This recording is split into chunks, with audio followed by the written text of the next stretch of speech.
আসসালামু আলাইকুম my dear students of class 8। গত ক্লাসে আমরা এক আহ, এক এবং দুই এই দুইটা পার্টে ভাগ করেছিলাম।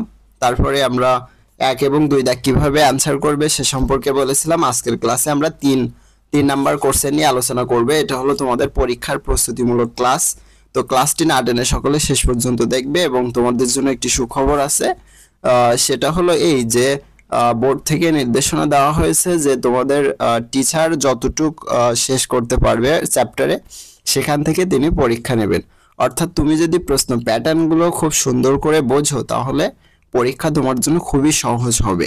তো দেখো 3 নাম্বার প্রশ্ন তোমরা কিভাবে লিখবে এবং কোথা থেকে পড়লে তোমরা পরীক্ষা সুন্দরভাবে লিখতে পারবে। এখানে কিন্তু 10 নাম্বার দেওয়া হয়েছে, একটু খেয়াল করো ভালোভাবে। 3 নাম্বার প্রশ্নে তোমাদের থাকবে হলো একটা কবিতা দেওয়া থাকবে। কবিতাটি তোমাদের পড়তে হবে এবং সেখান থেকে মেটাফর খুঁজে বের করতে হবে। এই যে এখানে খেয়াল করে এরকম ছক কেটে তোমাদের লিখতে হবে। প্রথম ছকে হলো লাইন অফ দ্য পোয়েম, বই থেকে কবিতার লাইনগুলো লিখতে হবে। এরপরে কম্পেয়ারিং পার্সন, কার সাথে তুলনা করা হয়েছে। 3 নাম্বার হলো মেটাফর, অর্থাৎ রূপক কি ব্যবহার করা হয়েছে। এরপরে reason to use the metaphor, রূপকগুলো ব্যবহার করার কারণ কি। তো এগুলো আমি ধারাবাহিকভাবে বোঝানোর চেষ্টা করব, সকলে না টেনে শেষ পর্যন্ত দেখবে। দেখো আমি একটু বলি, এখানে যে তোমাদের কবিতাটি দেওয়া হয়েছে এটা কিন্তু বোর্ড থেকে তারা নিজেরাই সাজেস্ট করে দিছে এবং টিচারদের এই অনুযায়ী প্রশ্ন তৈরি করতে বলছে। এজন্য টিচারেরা প্রশ্ন যখন তৈরি করবে তখন টিচারেরা কিন্তু বই ফলো করবে। এখন তোমাদের বইতে কবিতা আছে কয়টা? তোমাদের বইতে কবিতা আছে 2 থেকে 3টার মতো আছে। এখানে সবচেয়ে গুরুত্বপূর্ণ হলো এই যে কবিতাটি দেখাচ্ছি, এটা হলো সবচেয়ে গুরুত্বপূর্ণ। I shall compare the A summer's day, এটা নিয়ে আজকে বুঝাবো। এখান থেকে যদি তুমি ভালোভাবে প্রস্তুতি নিতে পারো তাহলে পরীক্ষা খুবই সুন্দর হবে। দেখো এখানে কবিতা তোমরা কিভাবে পড়বে এবং মেটাফর কি সেটা কিভাবে খুঁজে বের করবে সে সম্পর্কে আমি একটু বলে নিই। মেটাফর শব্দের অর্থ হলো রূপক। রূপক কি? রূপক হলো যখন একটা শব্দ দিয়ে কাউকে তুলনা করে বোঝানো হয়, উপমা করা হয়, সেটাকে বলা হয় রূপক। অর্থাৎ কোনো কিছুকে যখন তুলনা করা হয় কারোর সাথে সেটাকে বলা হয় রূপক। তো আমরা কবিতাটি একটু পড়ে নিই। দেখো কবিতাটিতে কি বলছে। কবিতাটি হলো shall I compare thee to a summer's day, আমি তোমাকে গ্রীষ্মের দিনের সাথে তুলনা করব। তো দেখো কাকে তুলনা করছে? তোমাকে। দি অর্থ এই যে তোমাকে কার সাথে তুলনা করছে? গ্রীষ্মের দিনের সাথে তুলনা করছে, সামার্স ডে। তাহলে এখানে আহ, একজন মানুষ কি গ্রীষ্মের দিনের মতো? না, এটা তুলনা বুঝাইছে। অর্থাৎ গ্রীষ্মের দিন যেমন রৌদ্র উজ্জ্বল জল জ্বলে সেটার সাথে উপমা বা তুলনা দেওয়ার জন্য সামার্স ডে ব্যবহার করা হয়েছে। এটা লিখেছে উইলিয়াম শেক্সপিয়ার। তো প্রথম লাইন দেখো, I shall compare thee to a summer's day, আমি তোমাকে গ্রীষ্মের দিনের সাথে তুলনা করব। তো এখানে বলছে আমি তোমাকে গ্রীষ্মের দিনের সাথে তুলনা করব। এই যে দেখো দি, এটা কে তুলনা করা হয়েছে কার সাথে? গ্রীষ্মের দিনের সাথে। গ্রীষ্মের দিনের সাথে তুলনা করা হয়েছে। তো দেখো প্রথমে বলছে তোমাদের লাইন লিখতে কবিতার থেকে, তাহলে তোমরা এখান থেকে লাইনগুলো লিখে নিবা। Shall I shall I compare, এখান থেকে তোমরা শেষ পর্যন্ত লাইনটা এখানে লিখবা। খাতায় যেহেতু কাটবে একটু বড় করে কাটবে।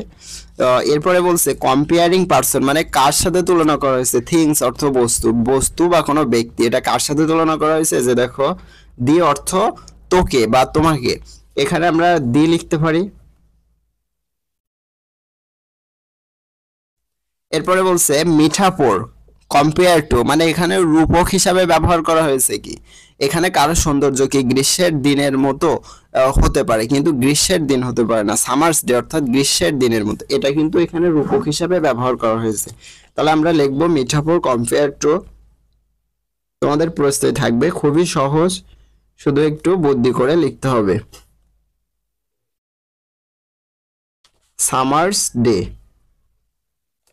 এরপরে রিজন দেখাতে হবে, অর্থাৎ কারণ, কি কারণে এটা ব্যবহার করা হয়েছে সেটা দেখাতে হবে।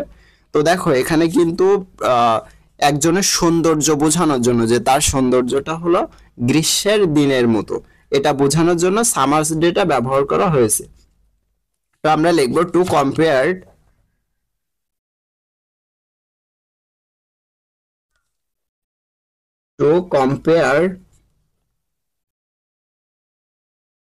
টু কম্পেয়ার দ্য বিউটি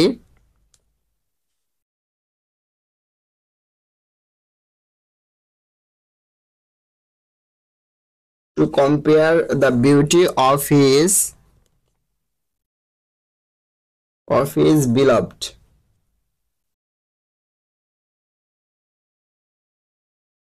অর্থাৎ প্রিয়তমার সৌন্দর্য বোঝানোর জন্য এটা ব্যবহার করা হয়েছে, প্রিয়তমার সৌন্দর্য বোঝাতে। আমি যে ক্লাসটা সম্পূর্ণ নিয়েছি সে ভিডিওটির লিংক তোমাদের যে ভিডিওটি দেখছো তার ডিসক্রিপশন বক্সে দিয়ে দেবো, এখান থেকে তোমরা ক্লিক করে ওই ভিডিওটি দেখে নিতে পারো, তাহলে খুবই ভালো হবে। পুরো কবিতাটি আমি সমাধান করে দিয়েছি, আমি জাস্ট একটা বুঝিয়ে দিলাম, তোমরা সেখান থেকে সমাধানটা দেখে নিতে পারো। তো দেখো আমরা পরের লাইনটা একটু চলে যাই। বলছে দাও art more lovely and more temperate, তুমি আরো বেশি সুন্দর, আরো বেশি কমনীয়। তো এখানে দেখো দো অর্থাৎ যে তুই বা তুমি আরো বেশি সুন্দর এবং কমনীয়, এখানে টেম্পারেট এটা কিন্তু রূপক হিসাবে ব্যবহার করা হয়েছে। 3 নাম্বার লাইনে দেখো রাফ উইন্ড রুক্ষ বাতাস, ডু শ্যাকেল, শ্যাকেল অর্থ হলো নাড়া দেওয়া বা ঝাঁকানো। টু ড্রাকলিং বোর্ডস, মে মাসের রুক্ষ কলি, অফ মে মাসের রুক্ষ কলিকে দোলা দিয়ে যায়, রুক্ষ বাতাস মে মাসের কলিগুলোকে দোলা দিয়ে যায়। তো এখানে দেখো এখানে রূপক হিসাবে কি ব্যবহার করে, এখানে কম্পেয়ারিং ওয়ার্ড এটা আমরা লিখতে পারি কি, কম্পেয়ারিং ওয়ার্ড হিসাবে আমরা লিখতে পারি ড্রাকলিং বোর্ডস। এই যে ড্রাকলিং বোর্ডস একে তুলনা করা হয়েছে, কিসের সাথে তুলনা করা হয়েছে, রাফ উইন্ড রুক্ষ বাতাসের সাথে তুলনা করা হয়েছে।